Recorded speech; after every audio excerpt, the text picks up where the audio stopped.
Welcome to The Lounge, the Her Lounge that is, where we share laughter, life experiences, and heart-to-heart dialogue. I am Lynn. I'm Jonah. I'm Pauletta. I'm Queasy. And we are your four best new girlfriends.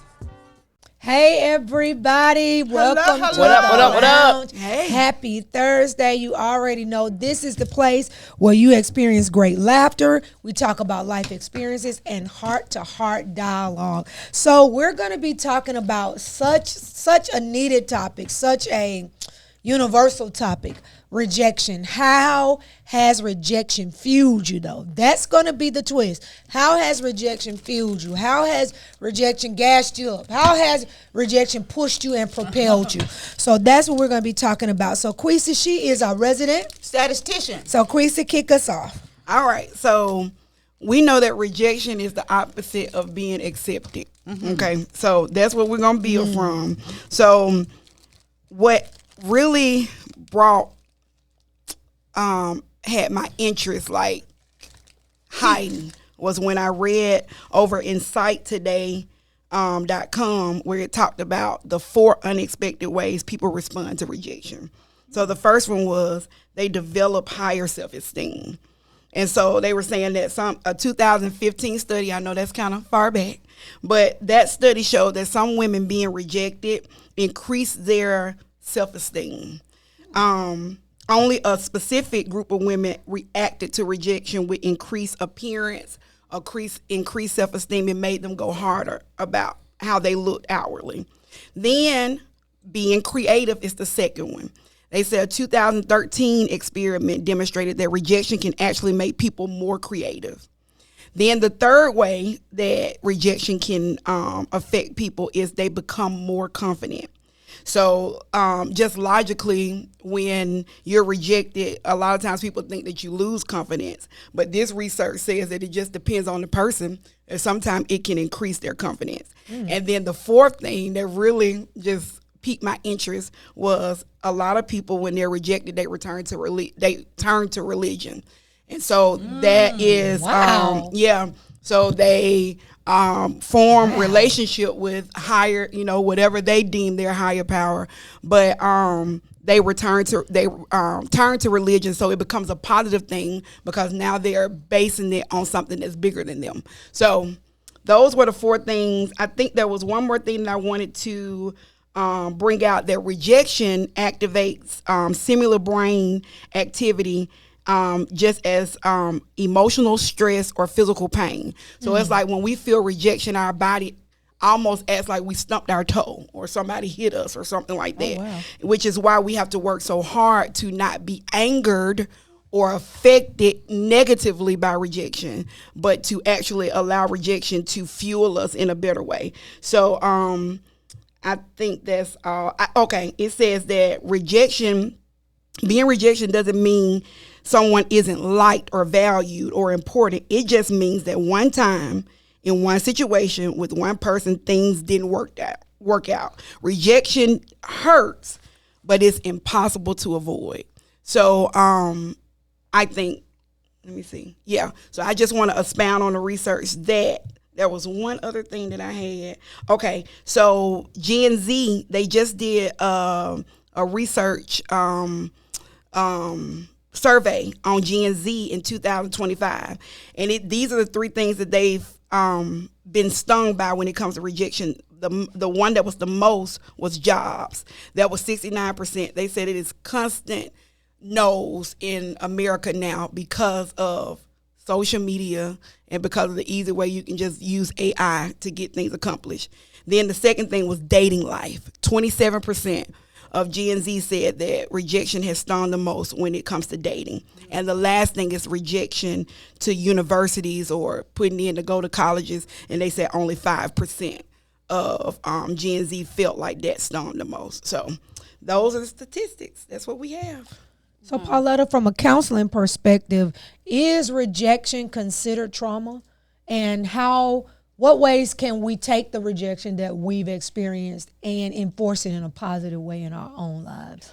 I'm going to say, I think that, definitely it's trauma, but it's also the root of a lot of the things that we deal with. When I use my own personal frame of reference, I always thought I had abandonment issues. But the root of it was the fact that I was rejected by the parents that brought me here. And so I always thought it was abandonment, you know.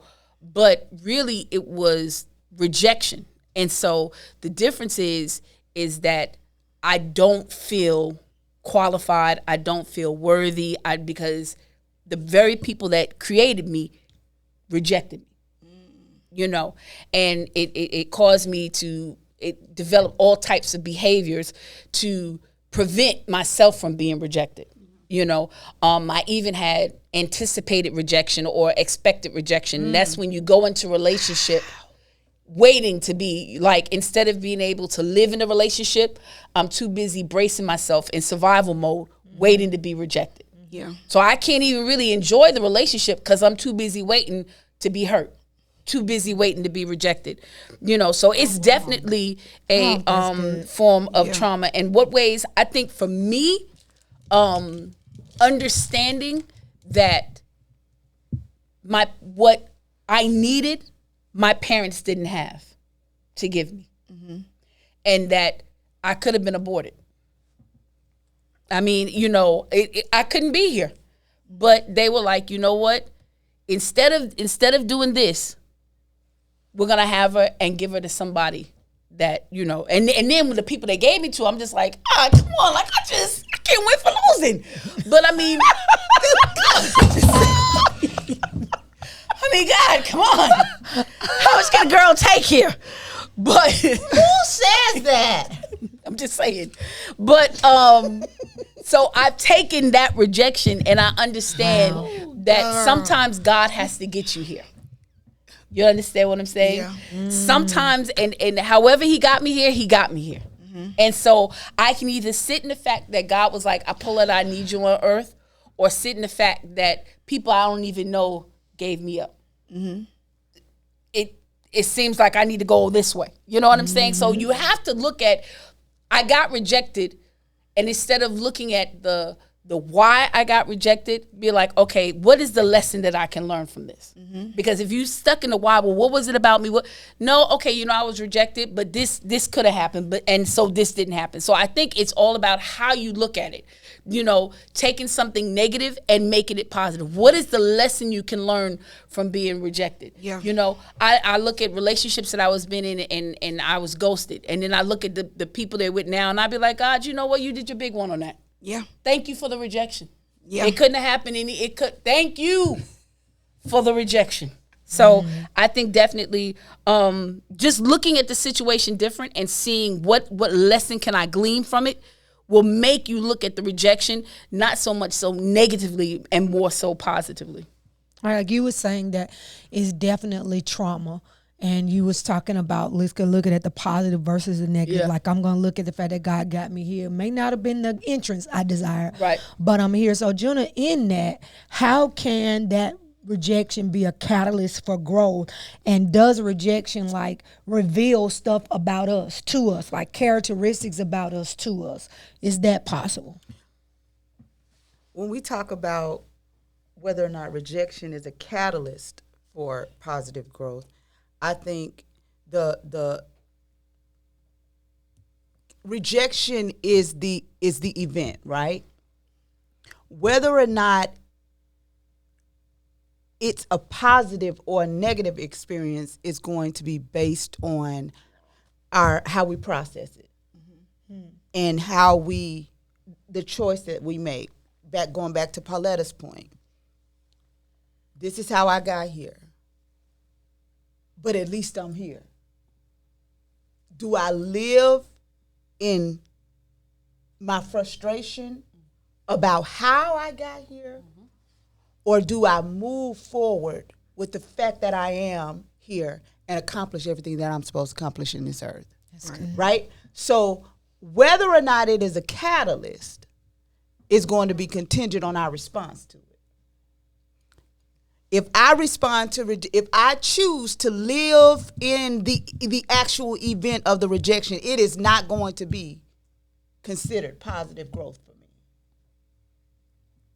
And so I don't think that the same is true for the actual event of rejection.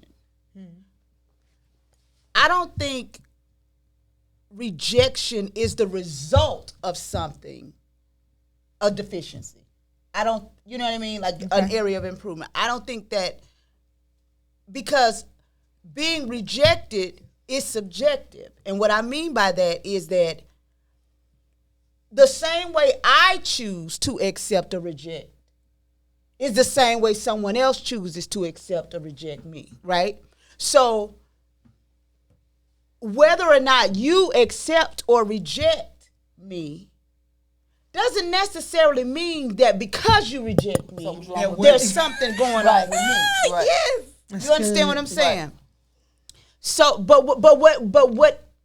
what does reveal character, again, is my response. Right. That's good. That's what reveals what's in me and what need to come out, or where I need to improve. My response to it is going to determine where my areas of need for improvement are. That's what I very think. good. That's very good. And one thing that I've learned is, and I encounter so many people, who have experienced rejection. So many of us have experienced rejection from different ways, from different places, people, different experiences, and stuff like that. And it just depends on what you do with it. Yeah.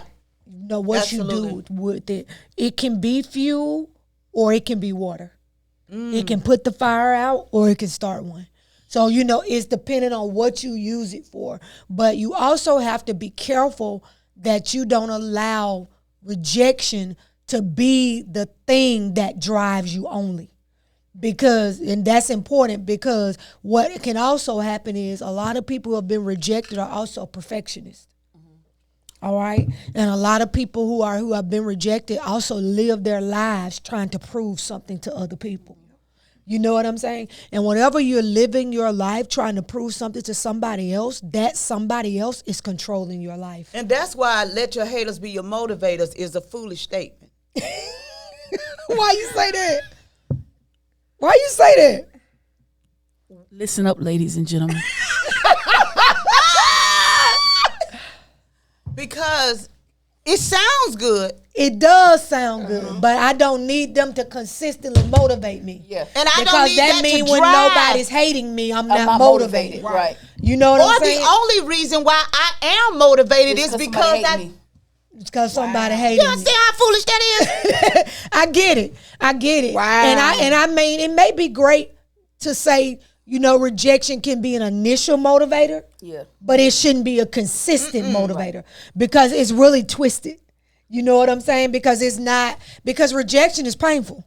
It is. And so that means if that's motivating me, pain is motivating me. And all that I'm means interested in pain is the and vehicle. driving, Right. correct. Pain is the vehicle for my creativity. Pain is the vehicle for my success. Pain is the vehicle for my accomplishment. And it's my conversation. Yeah. It's who I am. I'm going to show them. Right. You live your whole life saying, Yep. I'm going to show them, and them ain't even thinking about you. Exactly. Thinking about you. Thinking about It's you. crazy how we build so much, and we say we're confident, but we build so much based on personal people's opinion. Like, And you be like, I don't care what they. Yes, you do. yeah, because really Yes, their you do, rejection baby. was their opinion. Right. Somebody else gonna have a different opinion if you keep going at some point. So it's True. just crazy that we build or stop building based on an opinion. And that's it for us. Like, once I'm rejected, I'm done, or I'm not gonna build. I think I also not this probably is not going to be a popular opinion, but I think we miss opportunities when we don't question the rejection. What you mean? So Yeah.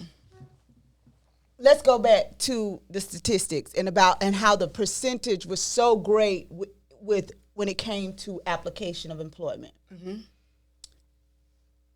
And those individuals were rejected. And so that was where the most pain was, right?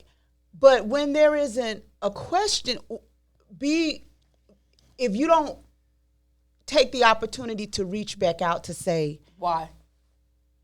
is there something that you needed that you did not see, Okay, what I can improve on. or where I can improve from. Now, granted, there are some there in those instances, right? There may be a deficiency, right? Or it's just not a good fit, right? Yeah. But in relationships, it could be the same thing, but just because I don't fit in a relationship don't mean that it's something wrong with me. So I'm speaking more so in the terms of when it comes to making application for employment. Yeah. Because in that regard, there can be some deficiencies, okay? And so I think, there are missed opportunities when we do hear a no with regard to employment, and we don't question it, because there may be something, there's a blind spot. There could be a blind spot. There may be something that I'm missing, or how I'm showing up or how I'm presenting may not be conveying what I want to convey. That's good. And so there's a great opportunity in question and rejection in those moments, because it makes you evaluate. It does. It does. And what's the girl? Sheryl Underwood? Is that we're talking about them rejecting her for Queens of Comedy. Yeah, when she was talking about them, caught them talking about her. Caught them talking about her. And anybody else would have, like, I know y'all ain't like lit it up, blew up the spot going off. But she said she got her notepad and she took notes. Now, the stuff that was valid, she made adjustments. That's so powerful. But she also had to hear the stuff that wasn't valid. But she had to be able to differentiate between the two. But that takes a level of maturity to be able to hear both and decipher and not reject all. Yeah. And you know what? It's so important that even when, like, it's a whole bunch of people saying the same thing about us. Oh, yeah. Yeah. Like, at some point, we can't just be like, everybody against me. Yeah. We have to say, Mama said everybody ain't telling the same lie. Right. Everybody's not accessing you the same way. Right. You know what I'm saying? And at some point, you can't keep saying, well, I got a good heart. Okay. Having a good heart and the manifestation of it is two different things. And so at some point you gotta be, like people used to be like, I was mean, or I had an attitude, and things like that. Okay, so how long are you gonna be like, I know? Hey, everybody's experience of you is the same. And at what point are you gonna evaluate? There's a possibility I may be mean. Right. There's a possibility that my rejection could very well be some of my fault. Yeah. Because people are tired of tolerating me. Ooh. You understand what I'm saying? And people separate themselves from me. Right. You know what I'm saying? And instead of me taking it and using it for something positive, to say, well, everybody ain't saying the same thing about me. Now let me now, Lynn. Come on now. Lynn. Now, Lynn. Lynn, you Lennon or you whatever. You understand what I'm saying? Everybody ain't telling the same lie. You got to come to that point in your life where you like, now, hold on now. Yeah. Do I want to grow? Yeah. Because the only way you can truly grow is taking self-examination and evaluation. Yeah. Right? Examination is looking, evaluation is taking that examination and how am I going to now apply it to see results for the positive. So, that's another thing. And sometimes, also you have to decide whether I want to keep using this story because it's a great story. Right. Or and it sound good. And it sound good. It produces tears. It's producing. Or am I going to take this rejection that probably 99.9% of America has experieed in some form? I'm not the only one and that's been use adopted. it to propel me, to push me, to motivate me, or am I just going to always keep telling my story? Yeah. You understand what I'm saying? Does it get Because old? my story gets me what the reaction that I want. Yep. But when you're a victim, when you have a victim mindset, you are self-absorbed. So you don't even have the ability or capacity to have the emotional intelligence to be like, wait, everybody's saying the same thing? Okay, that's a common denominator. Right, right, You don't think that. You just think everybody against me. So you'll never be like, oh my God, I cannot. Express how much I get tired of hearing everybody is against you. No, you have a bad attitude. Come on. you do. And when are you going to sit in that? Right. Yeah. I had to sit in that. You understand what I'm saying? Like, I had to sit in it. They used to be like, Pauletta, you so mean. I'm like, I'm not mean. Yeah, you are. you're nice, but you can't be mean. I could be mean. And today, You can. Me too. am I lying? No. Like, I have to be like, Pauletta, don't be mean. Yeah. Pauletta, Lynn just said, Pauletta, just because people don't do what you want them I to do. just said this yesterday. Because Pauletta will spew you out of her mouth. Because you don't do what she think you supposed to do. But see, y'all don't never know it because I'm the great defender. Right. Behind closed doors saying, Pauletta, these folks ain't got to pursue purpose. If they don't want to pursue purpose, Pauletta, they don't have to. If they don't want to be great, they don't have to. If they're satisfied with mediocre, they don't have to. That's not taking one morsel out of your life. But you got righteous indignation with these people because they don't want nothing better for themselves. Yep. There are sometimes you got to stop being caught up in the fact that you want something for people more than they want it for them. They fine. They fine. And they okay. That was an incident happening, and I'm not going to put any context to it, but happening where it was a particular child, and somebody was trying to get somebody else to get custody of the child based on the child's environment. Oh, this child is in this home, and they sleeping in the room with 15 other people. All right? Well, the child is 10. For 10 years, the child has never slept in their own bed, like an individual bed. The child has always shared space with multiple kids.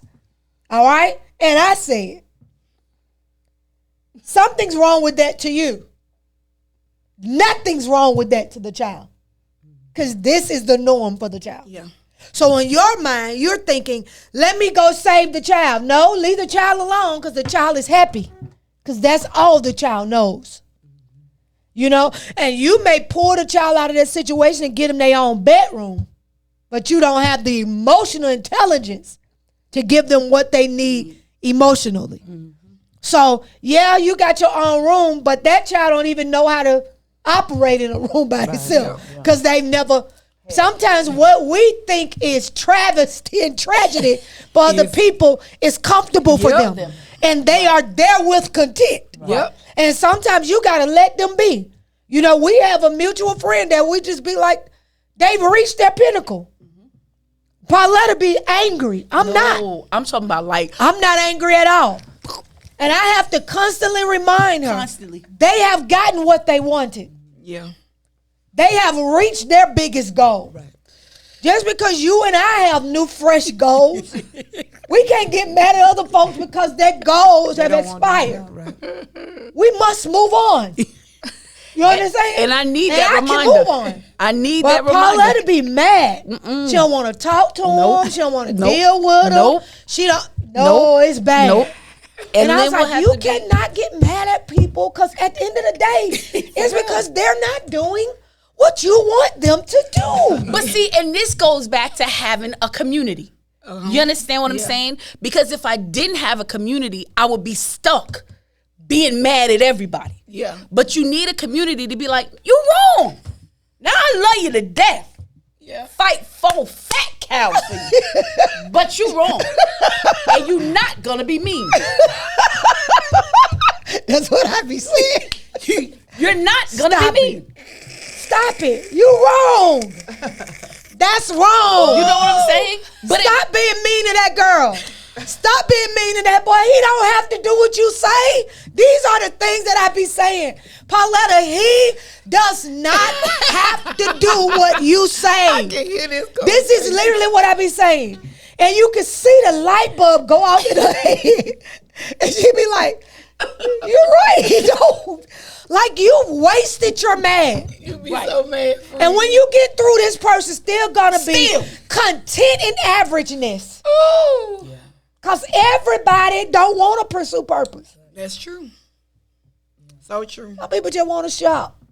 Right. Some people just want to settle, and you have to be okay with them settling in their life And realize that it takes nothing from you. Nothing. Yeah. But I done took on the cause. I mean, got poster signs and everything, protesting in their life, about their life. I can see you. People out. Y'all, it is funny. I'm telling you, And but she you, is so much better though. I am. Come on. You are leaps Come and on. bounds Come better. on. Come on. I'm gonna give you that. Come You on. better, because it used to be like, really, like you really like giving this person your tail Yes. I mean, because they're making decisions for their life. for their life. That don't have nothing to do with you. 'Cause they don't wanna Take listen to me. nothing from you, adds nothing to you. Oh my You know what I'm God. like? I'm You the don't great see sage. nothing Like, wrong. you know, like you. Thank you, friend. Let me go on record. Thank you. Thank you.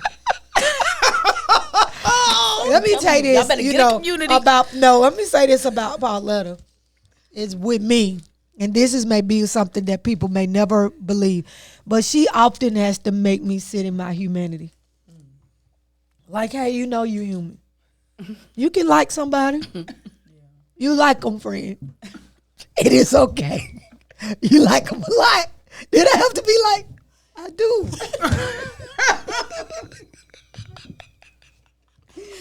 I mean, he good. I don't like him. I mean, you a woman. I'm laughing, He but a she be man. like, He you attractive. a woman, friend. Women like, Women like men. I mean, oh my God. Especially good looking men. This what we do. This what we do. You know, it's what we do. You know. She's so busy with like Wonder Woman, like no especially light, no if they light. reform. Now that's my weakness. They got a teardrop. That's my weakness. They got a body. They done kill somebody. That's my weakness, baby. Where you been? You been at Alcatraz? Where you been? No, for real. No, But really though. she does. Like she often has to, and that's because what we don't. Oh God. Okay, it's like I be dropping nuggets. That's because when you've lived in survival mode, listen, you've also lived a performative life. That it's hard for you to even sit in your own realness in moments because you're always looked to perform. Yeah. It was kind of like I was talking about, like death of my sister, death of, all these deaths I experienced, I never was able to fully grieve because I was always responsible for so much. Right. So I couldn't grieve because I had to be shifted into management mode. Yeah. And so then with losing my late husband, it knocked the breath out of me and it made me face something that all these other years I was just skipping over because I was managing and I couldn't really grieve. And because it hit me in a place and in a way, in a pain that I had never experienced before, I had to sit in it and I had to deal with it. Like I should have went to counseling when I lost my oldest sister. Cause the way that it hurt me, you know what I'm saying? And the reasons why I was hurt. I was hurt because it was my sister, but I was also hurt because I feel like she died full. I feel like I wondered if she was ever really happy. I felt the same way about my little sister. Like, I wonder if she was ever really happy. Yeah. I always think about that when people die. Yeah. Like, I wonder, did they ever really experience happiness in their life? And I even thought that about Sean. And the Lord said to me, Sean was happy. Because it don't take what it takes to make you happy to make him happy. Right. He was super simple. He was happy. And this guy had to tell me that. And he looked happy, he acted happy, but that was just something I was like, God, was he really happy? God was like, yes, he was happy. He was happy. It don't take to make him happy what it take to make you happy. Yeah. You understand? His happiness 1, 2, 3. Yours 1 through 10. You know, so it's a difference. 7. Yeah. Yeah. You know, so when I'm saying that to say, when you are in survival mode, your life becomes performative. And that's what I think Pauletta does for me, is she makes me see my humanity. Yeah. You know what I'm saying? Not that I'm living like a supernatural being or anything, Right. but being okay. Yes. Listen, oh my God, another thing, when you live in survival mode, the enemy will fool you that you don't have a right to be weak sometimes. Right. Or you don't have a right to have a weakness or a weak moment. Yeah. And so you will feel like if you like somebody too much, oh, I'm being weak. Or if you know what I'm saying? And so she sheds light on that for me. Like, friend, it's okay. It's okay. It's okay. Like, you can like them a lot. Yeah. Now, let me bring you back now. You understand? Like, certain, no, this is real. Are these not real conversations? Yes. These are real conversations. And, and I have to be like, you know what I do? I do like it. I do, like a lot. Pray for me. Oh, God. I don't need to like them like that. These are conversations that we really do have. And she helps me with that. Like, realizing that I don't have to be a champion all the time. Yeah. Like, I can Champion just for be. Christ. Just Really, Just because be. that's a life requires you to show up so much in that way that you don't even know how to be vulnerable. Wow. And to just chill out and just realize that you can like somebody, and even if it ain't going nowhere, that don't mean you couldn't like them. Right. And that don't mean you couldn't say that you liked them. Like, Right. I don't even want to say it. You know what I'm saying? I'm like, They be like, I like you. She be like, oh, wow. What That's how I time be is it? doing. You ate Yeah, today? like, I ain't gonna say nothing to you. You could be then Oh my God. read the poem from doggone Shakespeare for me. And I still be like, oh, okay. Can we talk? Those words rhyme. And I go on. Like, and you don't want to become what people, like non-penetratable, like, because you so callous or you so protecting yourself, from really a human moment. Right. Because I was just talking to somebody this week and I said, love is risky. It is. It is. Love is a risky thing. And if you're going to be in love, you're going to have to take a risk. And it's just the truth. Love is risky. That's why the slogan is falling in love. Because the falling part lets you know that it's something I can't control. It's like you wake up one day and you be like, I love this Nemo. And it just like the epiphany came out of nowhere. Well, just because you just got the epiphany don't mean that was the day the love showed up. Right. It was ever evolving and happening. You were falling, ing, which is continuous thing. Yeah. And falling in love, it means there's something you can't control. And there has to be a vulnerability about you to even be in love. Love is a risky thing. Yes, sir. It is, because you don't know if you're going to Get rejected. get return on it or rejection, or you don't know if it's fall going to work apart. out for your good. You don't know if you're going to fall out of it, because you can fall in and out. Just as You know, quick. there's a possibility. Just as quick. So it's just a point of it. So let me ask you this: how has rejection fueled you instead of angering you? Anybody can take it. Like, you looked at the rejection and you was like, okay, I see you. I'm gonna show you. I got you. Well, you know what? It takes me back to I don't want to quote him wrong, but Bishop Blake one time said something in 2022 that really sat home with me, and he said, when you are trying to be validated, you'll quickly be rejected. And what I realized for myself is there was a huge part of me that sought validation from so many people. And it got worse after I lost my mom, because she validated me so much that I really didn't need it. So when that blanket or that comfort was taken away, I just went and was like, am I good enough? Am I anointed? Do I really have that? Or was I really just living off of hers? So I wanted to be validated so bad that I feel like I went through intense rejection, which... Because I was telling Paulette, I was like, me being closed off, I don't think I've always been like this. I think I was disappointed that people weren't just as pure as I was in heart. Like, my dad would tell Robert, please take her for who she is. When she says she don't know it, she don't. Like, she who she is just who she is. But I felt like so many people didn't want to know that part of me because they just saw the spiritual part of me, but that was really all I was willing to let people touch, was the spiritual part. So I sought to be validated so much that when that rejection came, anger came. And so then it was like, oh, I'm finna show y'all. You know what I'm saying? So then I want to go off on everybody. You will not disrespect me. And then I put that off on my child because I'm like, because I received it, he won't. You know what I'm saying? So now I'm finna fight for him. And he be like, Mom, like, people say stuff all the time. Like, why are you cutting up like that? So, but I felt validated in me cutting up. Because you're fighting for you. Yeah, I was you fighting really not for fighting me. for Right. him. I was fighting for me. So recently I can say that when people say, I don't even know, sometimes I'm being rejected. While you mad at me, I'm at home singing Twiddling hip my hop toes. songs and With a gospel doing twist. trying to do a flip. That's me now. Now it's like, I'm not gonna say that rejection doesn't hurt. It depends on who it comes from.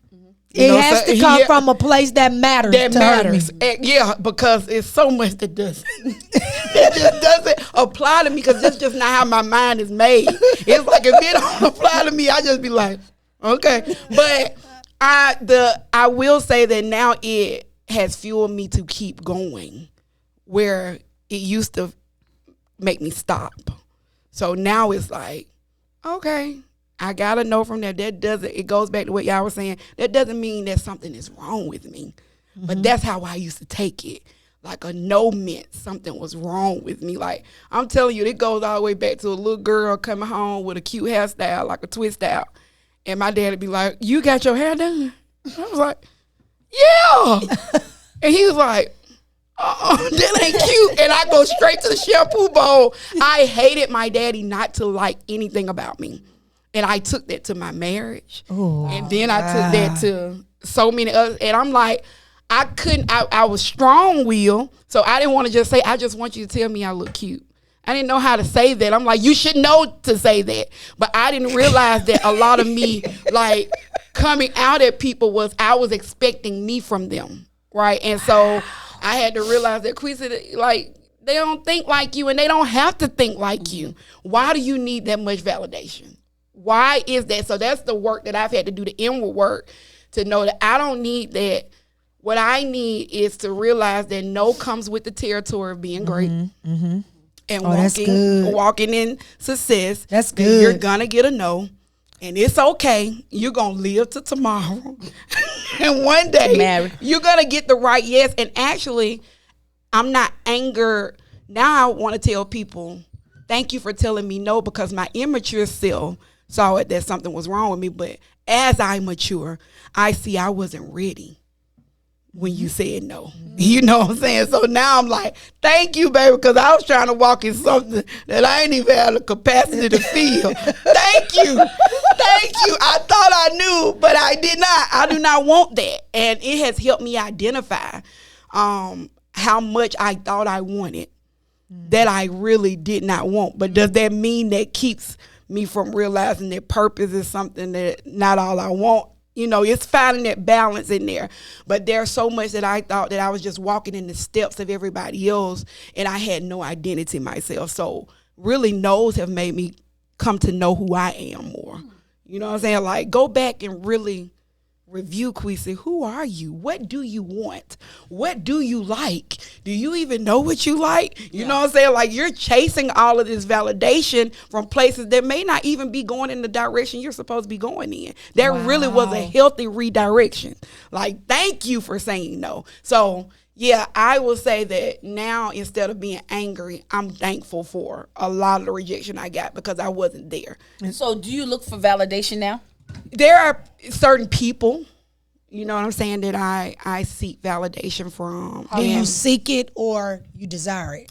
There's a difference between desiring and seeking. Yeah, probably desire it more so than seek it, because what seek means you have to actually going after it, right? Yeah. Well, I mean, seek means like you want it. Like, I want it. No. or okay, let me ask Seek you. means I'm looking for it. Right. And I'm doing things for See, that okay, purpose. then okay, because I'll give you an example. Desiring Okay, is, I would like to know Yeah. if you okay, were proud of like me. after Or, after I preach or if I do communion, like I be looking to Pastor A to be like, see how switch Oh, that thing, Lynn, Pastor no. A. Like I'll look to her to be like, she won't say anything, and I'll be like, But see, that to me, that's different because she's your pastor. Right. That's healthy accountability. Right. Right. Right. So of course I seek that because I respect her place in my life. Right. And that's what I'm saying, that there is Oh, healthy. You yes. can have that healthy validation. Oh, that yeah. you're, Oh, yeah. you're- Yeah. And that's why I'm saying, like, I seek it. Like, Yeah, okay, I You know get what what I'm you're saying? saying. Like, because, like, I want to make God proud, but I also want to make my pastor Yeah, proud. to make sure You I'm know in what saying? order. Yeah, Like, you know what I'm saying? And yeah. So you seek it, but you nothing. Yeah. You get nothing But at all. Is this your way of talking to our pastor? That's what it seems like. I mean, but it seems like I feel like you with chose you, this method, and you thought that this was a great way to segue into some things that have been upon your heart for a lengthy time. pumps. You know, so I mean, I'm gonna let you have it. I was just gonna say, I think, I know for me, all rejection started out. My initial response to all rejection was anger. Really? All of it, like yeah. Who wants to be rejected? Get out of here! Like, Who do you think you are? like who wants? I'm the rejecter. Like, I just do the rejecting. or I'm not just the rejecting. like who wants that? Like, who wants to be reject me, please? Like, no, nobody's out here like just wanting. Please, rejection come my way. Nobody. I don't know anybody. That's true. That Is wanting it no. Was it anger or was it more hurt or a mixture? or mixture? I feel like it was only hurt. Let me say this: it's only hurt by the people that matters. Okay. Yeah. But all of it is anger initially. All of it is Who you think you are? like, get out of here. Like, whatever. I ain't want it anyway. You know, that's what we say. Yeah. You did though. Knowing we did. But I Listen, did though. ladies and right. gentlemen. So I kind of did, but who cares? right. So, but for me, all of it starts out as anger. Okay. But what I do see the growth is that how long I stay there. The shift that's that good. happens. That's good. And I'd be like, okay, well, yeah, I probably didn't need with stuff that really don't matter. Oh, whatever. I'll brush that off. Stuff that does matter, it'll move from like anger to like hurt. And then I go through, it's a grief process. I go through that grieving process. And I get the fact that I grow to acceptance of whatever the rejection is, or in whatever capacity I'd been rejected. I grow to acceptance and then figure out a way to move forward. I can't say that the journey to acceptance has been short, Okay. right? Okay. In some cases it has. Yeah. In others, Not so much. not so much. Been tedious. It's been tedious. Lengthy. It's been a tedious journey. Yeah.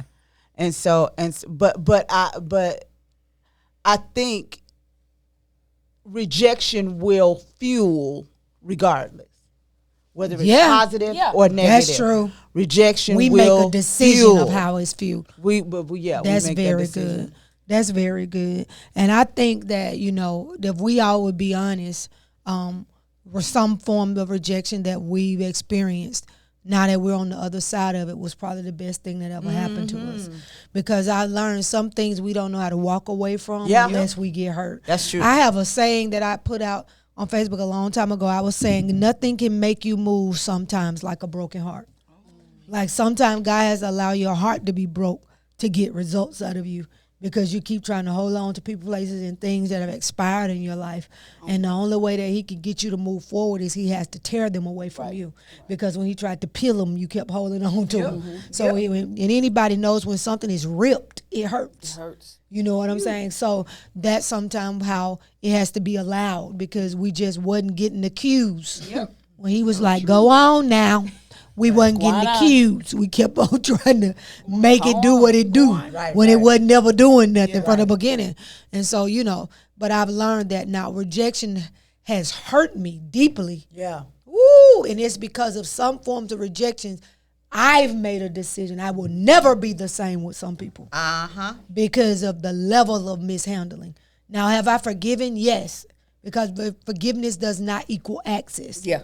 But there are some people that the level of relationship that I once had with them, and for them to reject me at the level that they did, I couldn't trust them enough to be in that kind of proximity to them again. Because I just feel like if me and Pauletta at this moment decide we're never going to be friends again, okay? And we move on. And we move on from each other. We be like, our season of friendship has gone. You know what I'm saying? And we move on from each other. And then some incident comes up with Pauletta, and Pauletta speaks about me as if her and I never had anything, no kind of friendship that had any value. Right. That would crush me. Yeah. You understand what I'm saying? Because how much we've shared, because how long we've been friends, because how much we've rescued each other, been there for each other. You know what I'm saying? All those type things. I would probably be looking at her like, this me, Pauletta. Yeah. This me. And there have been situations and circumstances where I've had people hurt me so deep, and I'm looking at them, I'm like, hey, this Lynn. Like, where I was in your life, it don't mean nothing. Even if I'm not there anymore, like, because I was there and was there for so long and covered so much span of time, like, I thought that I carried some weight. But I'm learning something about us. We as people, we think we can love hell out of people. Oh, yeah. And there are some people who just got hell in them. Yeah. And you get shocked that they display it on you. Mm-hmm. Now, you seen them act like this with all kind of people, but then when it come to you, you be like, oh, not me. That's pride. And then when it happen to you, you're like, and it's like, what you shocked for? This is what they do. This is who they are. Yeah. You witnessed them do this to multiple people, and now you sitting over in the corner with your mouth open. Why? You just number 10. There's nothing special about you. Nothing. This is who they are. Yeah. Right. And I had to also learn that, that type of thing. So, yeah, I think this is good. So, Juna, give us our question of the week. Question of the week.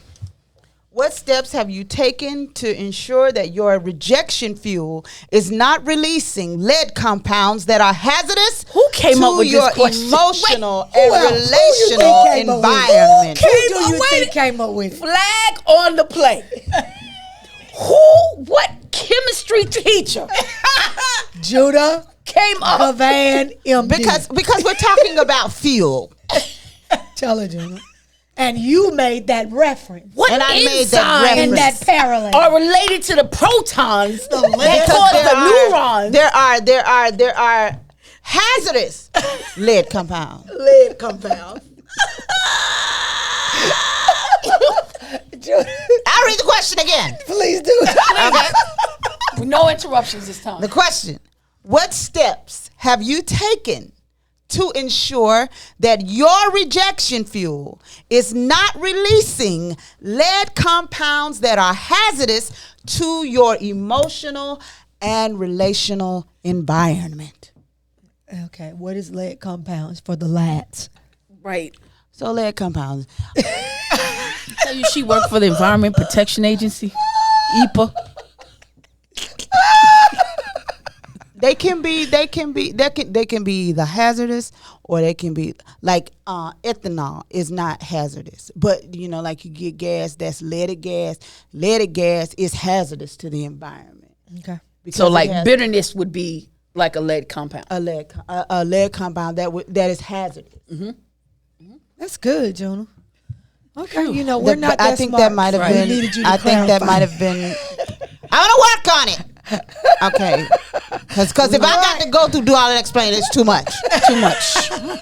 We'll make sure that the question's a little bit more simple. My apologies, ladies and gentlemen. Because that was a lot. As we post this question that is to continue the conversation on our social platform, we will bring it down into layman's terms. When I say, give me the message version. So that we all can understand. What you doing to make sure that you ain't polluting your own emotional and relational environment? That's good. That's good. That's better. Yeah. That's good. Because what? Great. We love y'all. I felt like I was reading an article from school. Thursday. All right, guys. Have a great one. Have a good one. Bye.